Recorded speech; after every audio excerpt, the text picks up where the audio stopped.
Basically, long story short, he left me for a Mexican chick. And then he moved away, and I've never seen him again until 15 years later.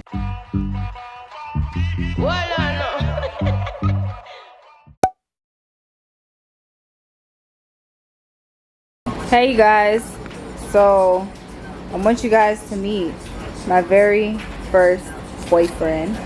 He doesn't want to show his face, and that's fine. But we've dated in, what is it, intermediate? If you don't turn off that fucking... Was it intermediate, yes or no? It was like intermediate into high school. It was... For like I'd say a year. But it was like, we were so young. And I liked you in elementary. And he liked me in elementary, but I don't remember liking you or seeing you in elementary. So it probably was like 8th grade, 8th into 9th grade that we dated. And then I had a new boyfriend. He moved away and got with a Mexican chick. And then I got with another guy in 10th grade. I had another boyfriend. How old were you when you had that boyfriend? I was 16 when I had him. That was when you lost your virginity. Yeah, I did.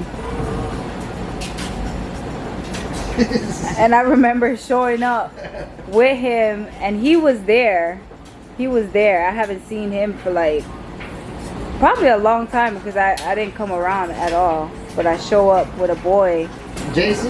JC, that's the one. Ding, ding, ding, ding, ding. I remember him. Yeah, I know you remember him. I like him. Sure you did.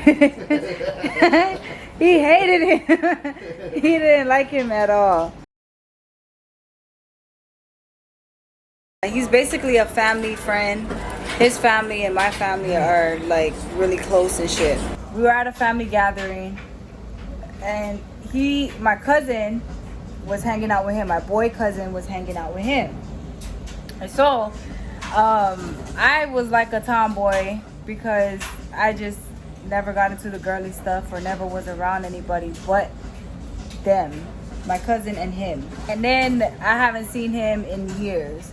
And then he moves back to your auntie's house, Oahu, right? Right?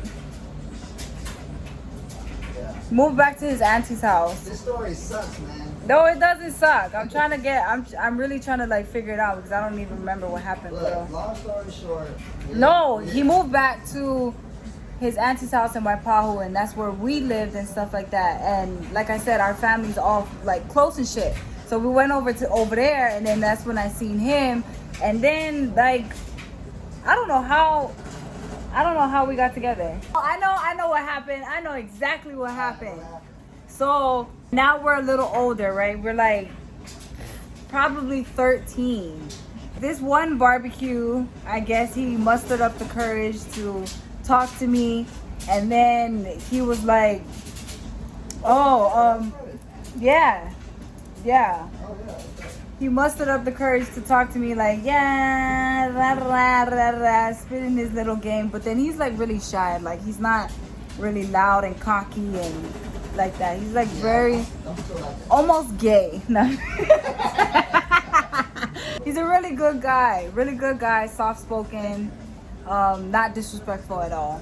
So the way he came to me is like, you know, we're already friends. We're old friends. You know, we grew up together and stuff. So it was like, okay, cool. And then he started writing me letters because back then letters was a thing. Don't lie. Letters was a thing back then. And yeah, that's how it happened. Unfortunately, he didn't break my virginity. Another guy did after him because he was too scared. I was a little scared. He's a local boy. He's local. He's the first local boy that I've ever dated. You told me that you wanted to get married.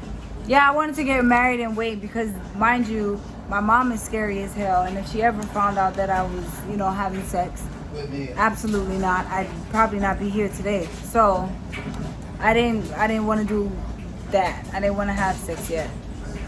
So I mean, he's not pushy either. So we didn't really push for it.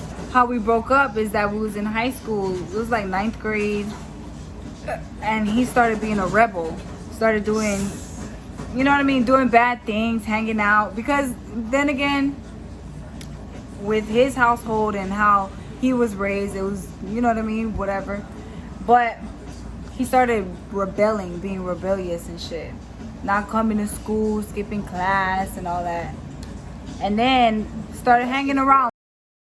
One bitch in particular that he thought that I was oblivious to, like, he thought I was dumb, right? I did not. And so she was a Mexican girl. She was darker, Mexican, black hair, short. God, And her name was Maria. So Maria, if you ever come across this, fuck. no, but I was kind of like mad because I was like, oh, okay. And so he just started hanging around her a lot more. So I got the feeling that they were clicking together because the way that she would look at me, just be looking at me and stuff like that. It was just weird how they were always together. Them two and another guy. And I think the other guy was a cover up. But basically, long story short, he left me for a Mexican chick. And then he moved away, and I've never seen him again until 15 years later. He's a good person. He always was a good person. He approached me, you know, and I trusted him because, I mean, I already knew him, you know? So it was cool. And then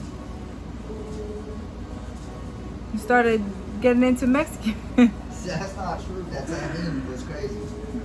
He was just, he started being rebellious. And I feel like, in a way, I pushed him away by being so, what guys would be considering motherly. Okay? I was always on him about being, because he didn't, I mean, I feel like he didn't really have that. Like, people just let him do whatever the hell he wanted to do. So I was just very adamant about, like, you know, we should get good grades and you should attend class and this and that, whatever. And I was being like that to him. And to him, I guess he was just like, bitch, shut up. And so I kind of pushed him away, just wanting better for him. And then he fell into the arms of a bitch that did absolutely nothing for him. And then he moved away and I've never seen him again. Is that how it went? Yeah. It is. I want to give you a hug and so don't feel bad. It don't feel feel bad at all. You don't have to feel bad. I mean, I feel that's the nicest thing I've ever heard in my life. What? That's like the nicest thing I've ever heard in my life. And that's the story of Hawaii Mommy's first boyfriend. You can follow him. Nah, I'm just saying.